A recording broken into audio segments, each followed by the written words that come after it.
And I can only assume Minnesota's not the exception. Did you know the CIA is implanted in your state government? No. How are they? Well, I'll explain. First of all, the CIA mission statement says they're not to be operational within the U.S. So they're violating their mission statement. Well, in Minnesota, only the governor and the chief of staff are aware of it. That there's an implanted CIA person in Minnesota government at a level to where he doesn't come and go with elections. It's a permanent position. Why?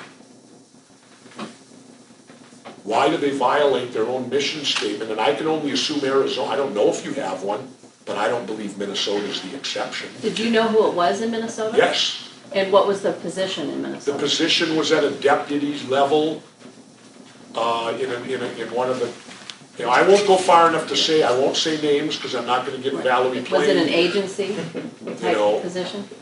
Well, it's an upper level management position that's permanent. In fact, when this person retired, I was then introduced to the new one.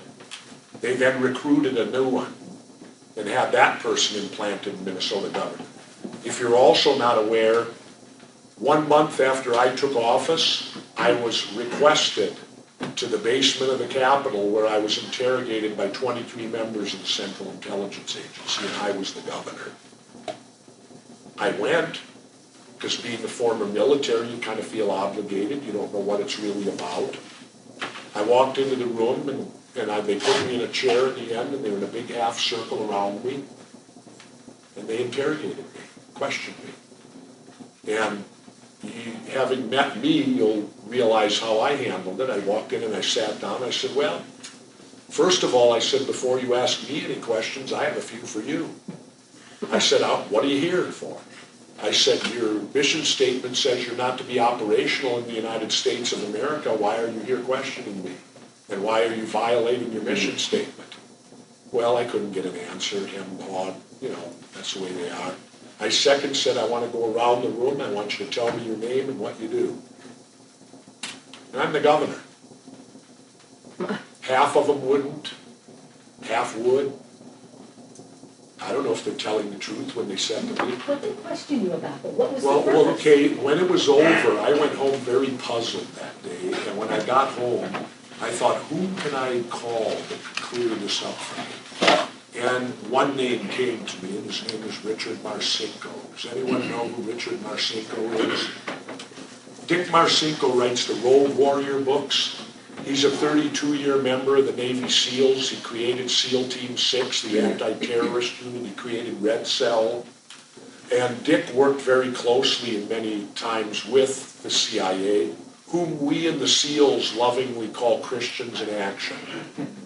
That's our slang term for the CIA. We call them Christians in Action.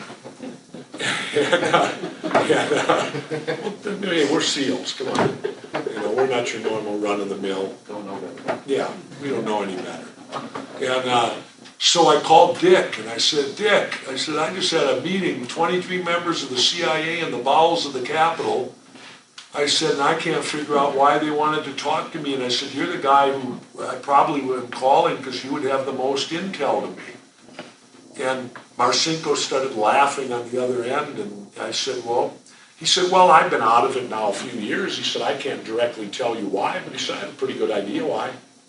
I said, tell me, you're leap years ahead of me. He said, they didn't see you coming. And what's the CIA's job? Their job is to do intelligence reports to let the government know trends and things like that so that the high echelon government people can make, hopefully, good decisions based upon intelligence. And when I thought back to the questioning, it was all about how I got elected. He was right on. They wanted to know what I did. I don't know, maybe to stop it from ever happening again. Who knows? But that may be it. I don't know. But that was what the essence of the questions were all about, how I got elected. Da-da-da-da. And like Dick said, they didn't see you coming. And he said, they want to know now, is there going to be 6 more independent governors on the horizon? What is going on here in the U.S.? Then I'll tell you the best story. which is in the book also. I'm ruining the book. Which is available for sale tonight. Yes, When I and went it's to well worth Cuba, it. when I went to Cuba over my country's objections, or the administration's objections, I was there for 5 days, and Castro gave me 3 of his personal bodyguards and an interpreter.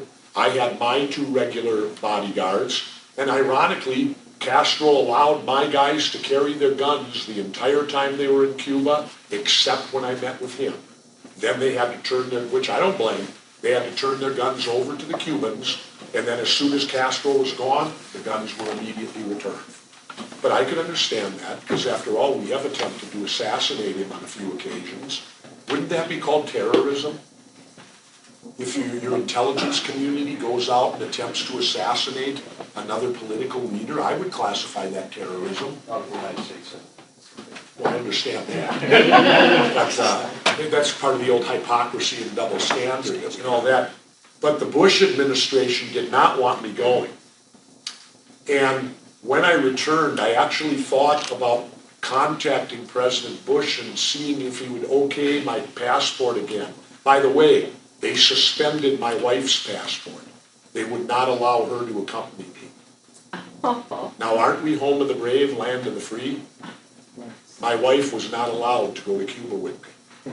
Word came, Castro apparently has informants everywhere. I guess when you're a dictator, that's standard operating procedure. And an informant came up to him, or came up to one of my 3 bodyguards and whispered something. The bodyguard then told the interpreter, who told my guys, who then told me. The informant said that I was being tailed by CIA operatives. Now, I'm in Cuba, right? And the Cubans wanted to know if I wanted to lose them. Now, I found that real strange. Here I am, a U.S. governor. I haven't done anything wrong. And I'm being tailed by my own intelligence community, and they didn't tell me. And the Cubans are offering me a way to lose them. Join you at the table. You know, What did you say? I said, no. I said, we're not doing nothing wrong. What are they going to report back? I said, ignore them. We're going to have fun. We don't, I'm not going to, and so we went on with the night. Well, got back to the United States. I'm in my office in the Capitol, and I look at my schedule, and there's this 2 o'clock meeting on my schedule that's blank. So I pulled my chief of staff in, and I go, Stephen, what's this 2 o'clock meeting? Everything else has got what it is. This 2 o'clock meeting's blank. And my chief of staff kind of rolls his eyes. He goes, CIA. I said, oh, okay. Well, I knew, because they didn't need debriefing. I understand how it works. They came in, and I'd met them before. And in fact, the guy I met is the head of the whole region. He told me something very interesting. When 9/11 hit, that afternoon I called him, wanting to know what I needed to know. Right? I said, what do you know? What's going on here? He said, we know nothing more than you know, Governor, at this time, but if I learn more, I'll let you know. He told me later I was the only governor that bothered to call him. No other governors did. And I said, well, I'm the only governor that used to be a SEAL. I would know to call you. Your intelligence. I need intelligence. I'm going to call the people that are in that business.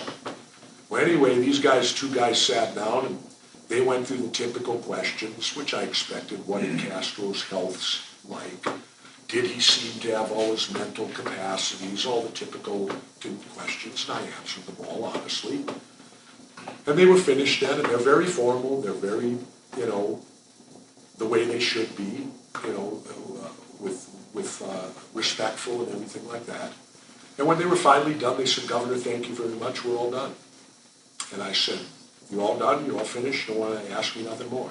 They said, no. I said, there's nothing you want to tell me or anything else?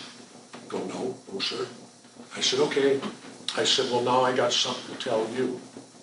And I said, I'll leave this up to your discretion. You take it where you think it needs to go. And I looked right at him and I said, if you ever put a tail on me again without telling me, I said, you're going to find your tail floating in the river. I said, now you take that back to whoever needs to know it. I was pissed.